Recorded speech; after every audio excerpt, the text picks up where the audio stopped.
የኢትዮጵያ ሃይማኖት ተቋማት ጉባኤ መግለጫ ሰጠ። ህዳር 1 ቀን 2018 ዓመተ ምህረት የኢትዮጵያ ሃይማኖት ተቋማት ጉባኤ በአምስተኛው ሀገር አቀፍ የሰላም ኮንፈረንስ ዙሪያ መግለጫ ሰጠ። የኢትዮጵያ ሃይማኖት ተቋማት ጉባኤ አምስተኛውን አገር አቀፍ የሰላም ኮንፈረንስ ሃይማኖቶች ለሰላም ለአንድነትና አብሮነት በሚል መሪ ቃል ህዳር 3 እና 4 ቀን 2018 ዓመተ ምህረት በአርባ ምንጭ ከተማ የሚካሄድ መሆኑ ተገልጿል። መግለጫውን የሰጡት የኢትዮጵያ ሃይማኖት ተቋማት ጉባኤ ጠቅላይ ጸሐፊ ሊቀ ትጉሃን ቀሲስ ታጋይ ታደለ ጉባኤው ከደቡብ ኢትዮጵያ ክልል ጋር በመተባበር የሚደረግ መሆኑን አመላክተዋል።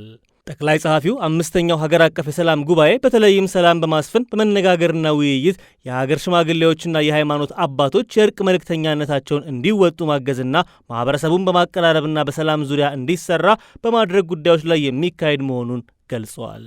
የዚህ የሰላም ኮንፈረንስ እንግዲህ አራት ዋና ዓላማዎችን ያነገበ ነው። በእነዚህ አራት ዋና መሰረታዊ ጉዳዮች ወይንም ዓላማዎች መነሻ አድርጎ የሚዘጋጅ ነው። እንደምናውቀው አንደኛው በሀገራችን አንዳንድ አካባቢዎች ኦሮሚያንም አማራን ክልልም ሌሎችንም ጨምሮ እየታሉ ያሉ ግጭቶች፣ አለመግባባቶችና መሰል ጉዳዮችን ለማስቆምና ሰላም ለማስፈን የሚደረግ ሁለንተናዊ ጥረትን የማገዝ ነው። በሰላም ጉዳይ አብሮ ተቀራርቦ መስራት፣ አብሮነትን በተለይ ጋራ እሴቶች እንዳይሸረሸሩ ከማድረግ አኳያ ጉባኤው ለሚሰራቸው ተግባራት በተለይም በተለያዩ አካባቢ የተነሱ ያሉ ግጭቶችን ለማስቆም እንዲረዳ ታስቦ ያንን ለማገዝ ታስቦ የሚሰራ ነው። ሁለተኛው እነዚህ አለመግባባቶችና ቅራኔዎች በጥበብ በመነጋገርና በውይይት የመፍታት ችሎታንና ልምድን ማሳደግ ወይም ማዳበር ነው። ሶስተኛው የሀገር ሽማግሌዎችና የሃይማኖት ተቋማት መሪዎች የእርቅና የሰላም መልእክተኞች እንደሆኑ በአንድም በሌላም በመጽሐፍት አስተምሮቻችንም ብዙ ጊዜ ይገለጻሉ። እነዚህ የሀገር ሽማግሌዎችና የሃይማኖት ተቋማት መሪዎች የእርቅና የሰላም መልእክተኞች በመሆናቸው ከፈጣሪና እንዲሁም ከሀገር የተጣለባቸው ትልቅ አደራ በተግባር እና በታማኝነት በትጋት እንዲወጡ ማገዝ ነው። አራተኛው ህብረተሰቡን ይበልጥ በማቀራረብ የየአካባቢውን ሰላምና አብሮነት በራሱ ተነሳሽነት በኃላፊነት ይጠብቅና ያጎለብት ዘንድ ማነቃቃትና ማበረታታት ነው። ከዚህ በፊት የነበሩት አራት ጉባኤዎች ከሰላምና ከመተባበር ጋር በተገናኘ አንዳንድ ለውጦች ያስመዘገቡ መሆኑን በማመላከት በዘንድሮም ጉባኤ ከህፃናት ጀምሮ ማህበረሰቡን ለሰላም ለማስተባበር እንደሚሰራ ተገልጿል። በአምስተኛው ሀገር አቀፍ የሰላም ጉባኤው የመጀመሪያ ቀን እስከ 1500 የሃይማኖት ተቋማት መሪዎች፣ የአገር ሽማግሌዎች፣ ከሁሉም ክልል የሚመጡ ተወካዮች የሚገኙ ከመሆናቸውን በተጨማሪ በሁለተኛ ቀንም የፌዴራልና የክልል አመራር አካላት፣ የከፍተኛ ትምህርት ተቋማት ተወካዮች እንዲሁም በርካታ የማህበረሰብ ክፍሎች እንደሚሳተፉም ተገልጸዋል። በዚህ በአርባ ምንጭ በሚካሄደው በአምስተኛ ሀገር አቀፍ የሰላም ኮንፈረንስ ላይ ሁለት ዋና ኩነቶች ይካሄዳሉ ብለን እንጠብቃለን። በአርባ ምንጩ አንደኛው በህዳር 3 የሚካሄደው የፓናል የውይይት መድረክ ነው። ይሄ ቦታ በአርባ ምንጭ ከተማ የጋሞ ልማት ማህበር የስብሰባ አዳራሽ ነው። እስከ 1400 እስከ 1500 የሚደርሱ ፓናል ተሳታፊዎች፣ የውይይት መድረኩ ተሳታፊዎች እንደሚሳተፉ ይጠበቃል። 1500 ያክል ሰዎች ይሳተፉበታል ተብሎ የሚጠበቅ ነው።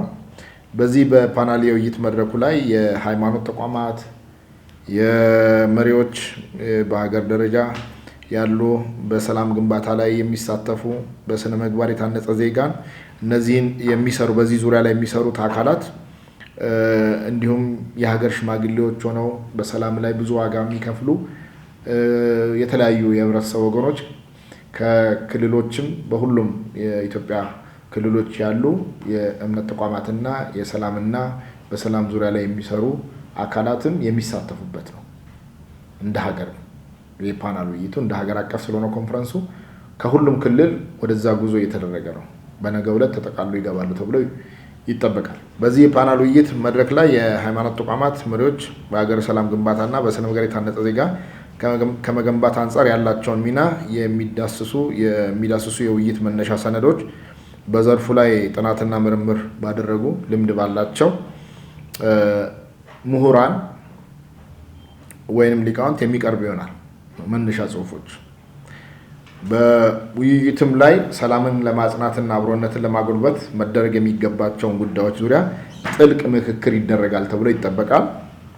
የሃይማኖት መሪዎችና የሀገር ሽማግሌዎች ግጭትን የመከላከል የተጣሉትን የማስታረቅ በስነ ምግባር የታነጸ ዜጋ ከመገንባት አንጻር እንዲሁም ሰላምን የማጽናት ሃይማኖታዊና ሀገራዊ ኃላፊነታቸውን እንዲወጡ የማነሳሳትና የማሳሰብ ስራ በዚህ መድረክ ይሰራል ተብሎ ይጠበቃል። ሁለተኛው የአገር አቀፍ ህዝባዊ የሰላም ኮንፈረንስ ህዳር 4 በ2018 የሚካሄድ ነው። ቦታው የአርባ ምንጭ ዩኒቨርሲቲ አባያ ካምፓስ ስቴዲየም ላይ ትልቁ ስቴዲየም የዩኒቨርሲቲው ስቴዲየም ቁጥራቸው እንግዲህ ከ30 እስከ 40 ሺህ ህዝብ ተሳታፊ እንደሚሆን ይጠበቃል። በህዝባዊ የሰላም ኮንፈረንሱ ላይ ከፍተኛ የሃይማኖት መሪዎች፣ የፌዴራል እና የክልል የመንግስት ከፍተኛ የስራ ኃላፊዎች፣ የሁሉም የክልል ሃይማኖት ተቋማት የጉባኤ መሪዎች፣ የሀገር ሽማግሌዎች፣ ወጣቶች፣ ሴቶች፣ የከፍተኛ ትምህርት ተቋማት መሪዎች፣ ተመራማሪዎች እና ተማሪዎች እንዲሁም የአጋር ድርጅት መሪዎች የደቡብ ኢትዮጵያ ክልል ሁሉም በሚባል መልኩ ዞኖች ተወካዮቻቸውን የሚያሳትፉበት የአርባ ምንጭ ከተማና በዙሪያ የሚገኙ ነዋሪዎች በስፋት የሚሳተፉበት ኮንፈረንስ ነው። በዚህ ኮንፈረንስ የኢትዮጵያ ሃይማኖት ተቋማት ጉባኤ የበላይ ጠባቂ አባቶች ዋናዎቹ የሰላም የእርቅና የአብሮነት መልእክት ጥሪ ለመላው የኢትዮጵያ ህዝብ ከዛ ስቴዲየም በቀጥታ ለህዝብ ያስተላልፋሉ። የፌዴራልና የደቡብ ኢትዮጵያ ክልል ከፍተኛ መንግስት የስራ ኃላፊዎች የሰላም መልእክት ያቀርባሉ። አምስተኛው ሀገር አቀፍ የሰላም ኮንፈረንስ እንግዲህ ይሳካ ዘንድ እንዲሁም በሰላም ግንባታ ስራ ላይ ልዩ ልዩ አስተዋጽኦ ላበረከቱ አካላት እውቅናና ምስጋና የሚሰጥ ይሆናል። በዕለቱ ሌሎች ክልሎችም እንዳስለመድ ነው። በስተመጨረሻ የደቡብ ኢትዮጵያ ክልል የሃይማኖት ተቋማት ጉባኤ 6ኛውን ሀገር አቀፍ የሰላም ኮንፈረንስ ለሚያዘጋጀው ቀጣይ ክልል የሃይማኖት ተቋማት የሰላም ዋንጫውን ርክክብ ወይንም ያስረክባል ማለት ነው። በሁለቱ ቀናት ኮንፈረንስ መገናኛ ብዙሃን የሰላምን መልእክት በማስተላለፍ በኩል ኃላፊነታቸውን እንዲወጡ፣ በመንግስትም በኩል ከጸጥታ ጀምሮ ሁለንተናዊ ድጋፍ እንዲያደርግ፣ የሃይማኖት ተቋማት መሪዎች በጉባኤው መሳተፍ ጀምሮ የሰላምን መልእክት በማስተላለፍና ተያያዥ ጉዳዮች ላይ እንዲሰሩ እንዲሁም ህብረተሰቡ በጉባኤው በተገቢው መንገድ እንዲሳተፍ ጠቅላይ ጸሐፊው ጥሪ አቅርበዋል።